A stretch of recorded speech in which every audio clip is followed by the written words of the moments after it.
This is how we move the Republican Party forward. Not just for this election, but in 2024, in 2026, and beyond. Everywhere I go, I have these people that are coming up to me. And I'll just stereotype a little bit. I'll say it's a working class male with the sleeves cut off his t-shirt, he's got some tattoos and a beard. These guys literally hug me. And they go, Tim, thank you for running. I'm like, when was the last time you hugged somebody? He's like, I don't know, it's been a long time. But they literally hug me like, Tim, I'm so sick of politics. And what I see in you is I see a genuine guy, a guy that's an outsider, a guy that served his country for 12 years on active duty, a guy that's not a politician. And that's what I want to have in government. I'm too tired of the people that are going to the Capitol building, whether it's in Madison or Washington, D.C., and their number one priority is to get reelected. They're ready for a fresh change in government, and that's what we need to bring to this race and to this party. The Democrats have left the working family, and they tell it to me all the time. I tell them, you know what? I just want to raise my family, go to work, go to my kid's ball game, maybe coach my kid's ball team, go to church on Sunday. The Democratic Party, it's all about LGBTQ and CRT and all these other acronyms. And they're like, I don't care about that stuff. I just want somebody who's going to take care of me, take care of my family. And that means having a strong, robust economy and reducing crime. And if we take care of those two things, all those people will be with us, not only for this election, but for future elections. And that's how the Republican Party becomes the party of the working family, and that's how we never lose another election again.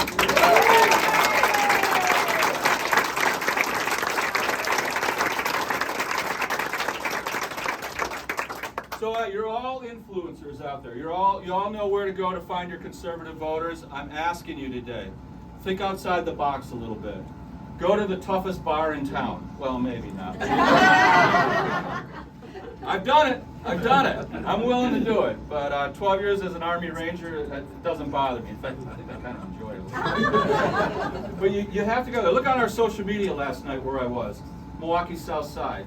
People were like, Tim, be careful. They thought I was standing in front of a crack house. I don't care. I see Wisconsin people. I see voters. I see people that need new leadership. And I don't care what your background is, where you're from, what you're doing. Everybody out there is craving a change in America. Because so many people see we are on this slippery slope towards socialism. And you know what? People like to complain, right? But I guarantee you, everybody knows that this is the greatest country in the history of the world. And the American dream is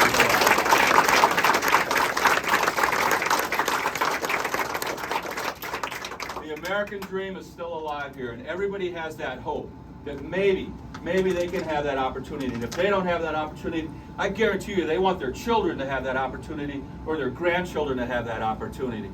That's your mission when you leave here today. Think outside the box. Don't think you're your typical GOP stereotypical voter, right? Look for those people. They're out there. If they have dirt under their fingernails, go talk to them. They are anxious. They are anxious for a change. And they do not like the direction of Wisconsin. They don't like the direction that America is heading right now.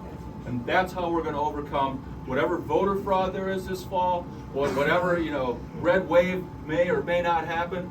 We can win this in a landslide. And a landslide in Wisconsin, if we win 51-48, that's a landslide in Wisconsin. Go look at the last few statewide elections. They're all this close. Ask Ron Johnson when he gets here.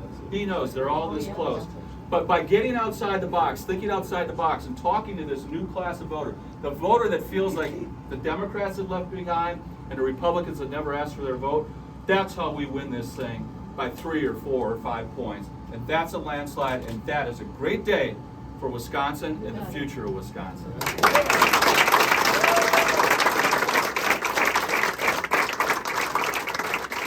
I see great unity here. This is great. Paul Farrow's here. We're going to be going all around the state over the next week or so and going to every county party, all the leadership at these parties, and we're going to be talking about coming together.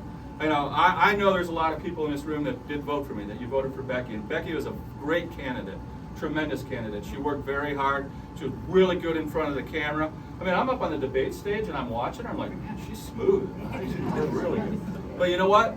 I'm a windshield guy. That's how I got to where I am in life. I don't look through the rearview mirror. If you look through the rearview mirror, you're just going to get stuck in the mud. Look through the windshield. Look to the future. We all need to come together. And I need you to chat it up amongst your ranks. Formal ranks in the party, your friends, people you go to church with. you know, parents that you go to kids school with your kids, all that stuff. Talk it up. We need to come together. We don't have time. We have 84 days to make this happen. And that is 84 days where we can change Wisconsin and change the world. And I think it's going to happen. So get out there, spread the message, and work hard. There's no time to leave anything on the table. I'm very excited about this. Very excited. Thank you. Question? Are you going to follow Ron Johnson with his list facts and have Mike's facts? You know what I'm talking about? So we have our own, it's called michaelsblueprint.com, where we have a lot of data out there.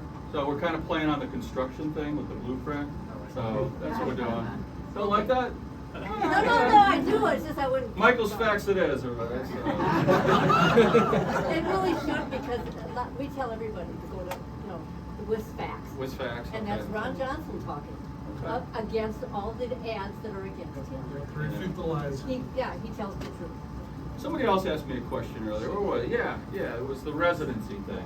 All right. How do we respond? Yeah, so people are saying, well, does he live here? Let me tell you, I was born and raised about a half an hour north of here, a little town of Brownsville. K through 12 went to Lomira. Went to college in Green Bay. All my kids were born at Waukesha Memorial. They spent more than half their life going to school here in Wisconsin, and Barbara was on the board of that school here in Wisconsin. My business is here in Wisconsin. And if you don't believe all that, ask the DNR. I have 33 years of deer tags that moved from this deer camp. But I left Wisconsin twice in my life. Once to go serve 12 years on active duty in the U.S. Army as an Army Ranger, and the second time was to lead the biggest construction project that Michaels Corporation had at the time. It was a $250 million project, smack dab in the middle of Manhattan, New York City. We were building a new subway tunnel 80 feet underneath the streets of Manhattan. Very challenging project. From top to bottom, New York construction unions, Manhattan logistics. What did I do?